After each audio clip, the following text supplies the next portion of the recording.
فاسألوا أهل الذكر إن كنتم لا تعلمون. Bismillahirrahmanirrahim. Assalamualaikum warahmatullahi wabarakatuh. Alhamdulillah hamdan katsiran tayyiban mubarakan fih kama yuhibbu rabbuna wa yarda. Asyhadu an la ilaha illallah wahdahu la syarikalah wa asyhadu anna Muhammadan abduhu wa rasuluh. Amma ba'du. Allahumma shalli ala Muhammad wa ala ali Muhammad kama shallaita ala Ibrahim wa ala ali Ibrahim innaka Hamidum Majid. Kaum muslimin wal muslimat yang dimuliakan Allah Subhanahu wa taala. Alhamdulillah, Allah Subhanahu wa taala masih memperkenankan kepada kita semua untuk bertemu kembali, memberikan waktu luang kepada kita semua, kesehatan kepada kita semua sehingga kita dapat mengkaji lagi kaitannya dengan materi yang begitu amat sangat agung untuk dipelajari, yaitu kaitannya dengan akhlak mulia. Salawat serta salam semoga Allah Subhanahu wa taala senantiasa mencurahkan kepada nabi kita tercinta Nabi Muhammad sallallahu alaihi wasallam, yang mana beliau telah menjadi manusia yang terbaik yang pernah Allah Subhanahu wa taala ciptakan mulai dari zaman Nabi Adam sampai nanti pada hari kiamat kelak. Tidaklah beliau sallallahu alaihi wasallam memiliki akhlak yang begitu amat sangat indah yang sepatutnya kita mencontoh, mengikuti, mengambil suri tauladan figur yang baik dari Nabi Muhammad SAW, dan itulah tanda apabila kita betul-betul mencintai Nabi Muhammad SAW. Alhamdulillah, ini adalah pertemuan yang keempat kalau nggak salah ya, kaitannya dengan masalah akhlak kejujuran, akhlak baik dari kejujuran. Kita sampai kepada subtema kaitannya dengan bentuk-bentuk kejujuran atau realitanya bagaimana orang itu bisa dikatakan jujur ataukah tidak, atau bagaimana cara mengaplikasikan, mempraktekkan sifat jujur ini di dalam kehidupan kita sehari-hari dalam menjalani kehidupan yang amat sangat singkat ini di dunia kita ini. Yang mana kemarin sudah kita sampaikan di poin yang kedua. Yang pertama adalah jujur dalam perkataan, dalam pernyataan, dalam memberikan suatu cerita kabar, berusaha untuk tidak bohong, harus jujur. Dan itulah sifatnya orang-orang beriman, berkata-kata sesuai dengan apa yang terjadi. Kemudian yang kedua, kemarin juga kita telah jelaskan, yaitu kejujuran dalam perbuatan antara seorang muslim dengan muslim yang lainnya. Jadi ditinjau dari muamalah, ditinjau dari kejujuran dari sisi muamalah, perbuatan antara satu dengan yang lainnya.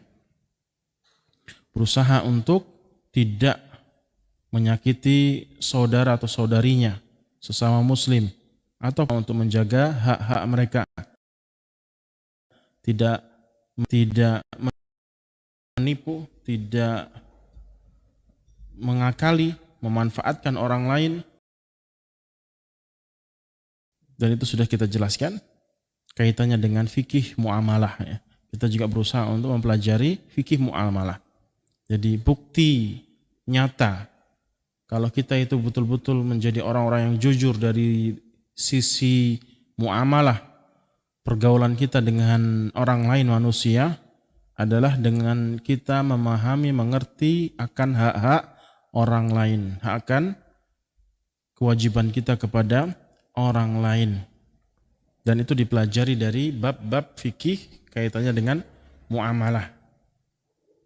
Terkhusus jual beli ya, Terkadang itu banyak sekali kesalahan-kesalahan yang dilakukan oleh kaum muslimin terhadap saudara-saudarinya.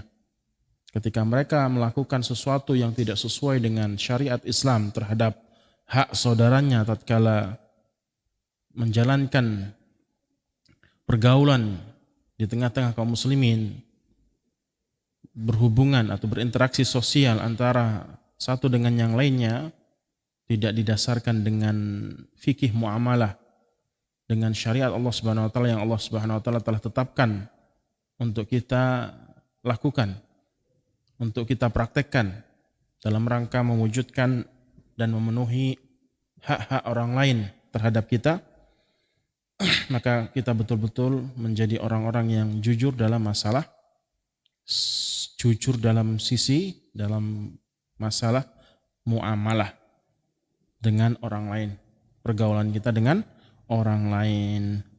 Baik, selanjutnya poin yang ketiga. Kata beliau, rahimahullah rahmatan wasi'ah, fi sidqil azami, yaitu kejujuran yang ketiga. Bentuk kejujuran yang ketiga adalah jujur benar dalam kemauan, keinginan, tekad bulat, hasrat yang ada di dalam hati. Jadi di hati kita itu bisa berbicara, bisa berkata-kata, bisa menginginkan suatu inginan atau suatu keinginan. Maka seorang muslim ketika dia telah berazam, bertekad bulat, berhasrat, menginginkan suatu yang baik di dalam hatinya, maka sepatutnya dia untuk merealisasikan apa yang diinginkan oleh hatinya. Kata beliau, fal muslimu idza azama ala fi'lin ma yanbaghi fi'luhu la yataraddadu fi dzalika bal yumdi fi amalihi ghaira multafitin ila syai'in. Seorang muslim itu haruslah atau sepatutnya seorang muslim itu ketika menginginkan suatu perbuatan, ingin melakukan suatu perbuatan di dalam hati, bertekad bulat untuk melakukan suatu perbuatan, berhasrat suatu keinginan, ala fi'lin mayan bari, tak pantas. Dia ragu, tak pantas apa? Dia ragu, tak pantas. Jadi di dalam hati kepinginnya A, tapi badan, kaki, tangan dan seterusnya kayak berat gitu untuk merealisasikan sesuatu yang baik tadi di dalam hati. Atau ragu, berat atau ragu dalam artian ragu. Mau gimana ya, jadi apa enggak ya? Sudah janjian padahal, tapi kayaknya enggak mau ya, berat. Tapi nanti enggak enak juga ya kalau saya enggak memenuhi janji. Berangkat enggak ya? Datang enggak ya? Itu ragu, badan ragu. Padahal hati ya, sudah menetapkan dan lisan menetapkan bahwasanya ingin memenuhi janji saudara-saudarinya, misalkan contoh seperti itu. Dan itu perbuatan baik misalkan contoh. Dia ragu, maka tidak pantas untuk ragu-ragu pada saat itu. Mayan baghfi'luhu la yataraddadu fi dzalika bal yumdi, seharusnya dia mengaplikasikan, merealisasikan apa yang ada di dalam hatinya. Dia harus lakukan tanpa memikirkan yang lainnya, tanpa memikirkan indikasi-indikasi ataupun indikator akan keraguan dalam perbuatan tersebut. Ketika dia ingin menginginkan suatu hal, kemudian ada keraguan-keraguan, ada statement-statement lain, ada sesuatu yang menjanggal, ada sesuatu yang menyebabkan dia seakan-akan tidak berani, tidak mau mengambil pilihan tersebut padahal sudah ditetapkan oleh hatinya. Maka dia ragu dalam keraguan. Au mubalin bi akhara hatta yanjiza amaluhu. Atau dia memperhatikan yang lainnya.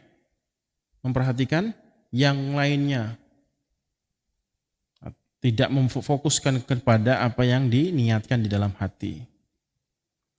Maka sepatutnya bagi dia adalah menyelesaikan apa yang dia inginkan di dalam hati, baru yang lainnya. Jangan dicampur adukkan. Ketika dia menginginkan suatu hal, maka terapkan, tegaskan. Dan itu sepatutnya dimiliki oleh para pemimpin. Para pemimpin tidak boleh ragu ketika menetapkan suatu ketetapan. Seorang ayah, seorang pemimpin di keluarganya, kemudian yang lebih tinggi lagi dan seterusnya, seharusnya ketika menetapkan suatu ketetapan di dalam hati ataupun sudah diucapkan, maka sepatutnya tidak boleh ragu lagi kalau itu memang betul-betul baik. Gak boleh ragu, harus direalisasikan selama itu baik. Sampai-sampai perbuatan tersebut, apa yang diinginkan tadi betul-betul terrealisasikan. Dan itulah Nabi Muhammad SAW, manusia yang terbaik, yang memiliki akhlak yang begitu mulia. Pada saat peperangan Uhud, ya, sebelum peperangan Uhud terjadi, ketika terdengar Abu Sufyan dan para suku-suku di Arab ingin menghancurkan Madinah, ingin menyerang Madinah. Pada saat itu Nabi SAW bermusyawarah dengan para sahabat-sahabatnya.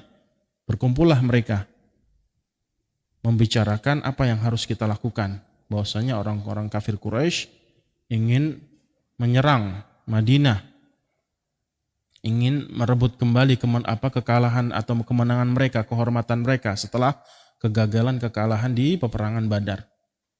3.000 orang, 3.000 orang. Akhirnya apa?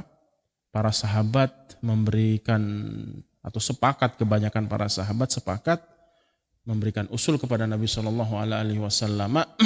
untuk maju keluar dari Madinah, mencegat mereka sebelum sampai ke Madinah, ke kota Madinah. Dicegat di luar, jangan kita nunggu di Madinah. Itu usulan para sahabat. Yang paling getol, yang paling semangat untuk keluar dari Madinah adalah Hamzah, paman Nabi kita tercinta Nabi Muhammad SAW.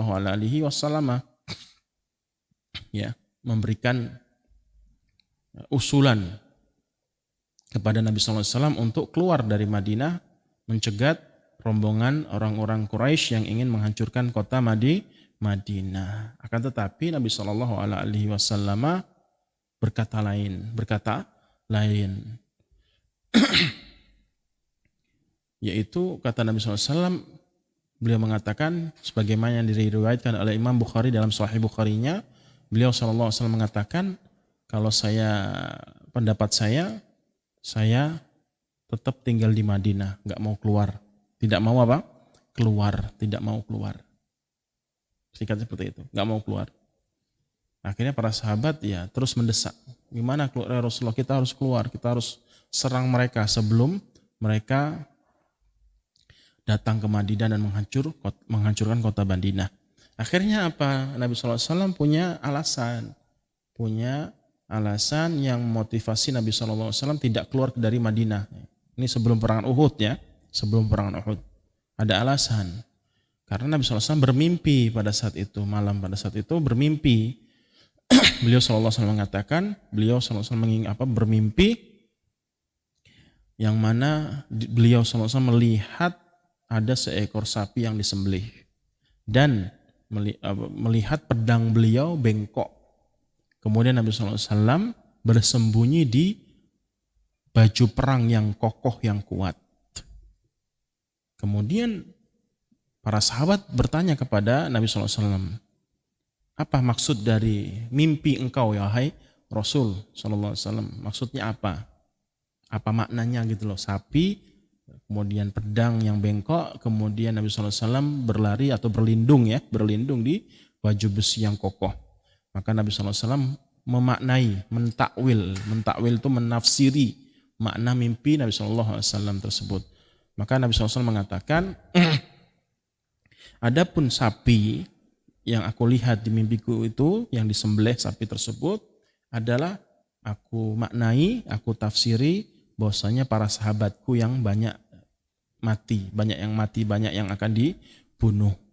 Sementara pedangku bengkok adalah akan ada yang meninggal dunia, saya akan mendapatkan musibah besar dari kalangan saudaraku, dari kalangan apa?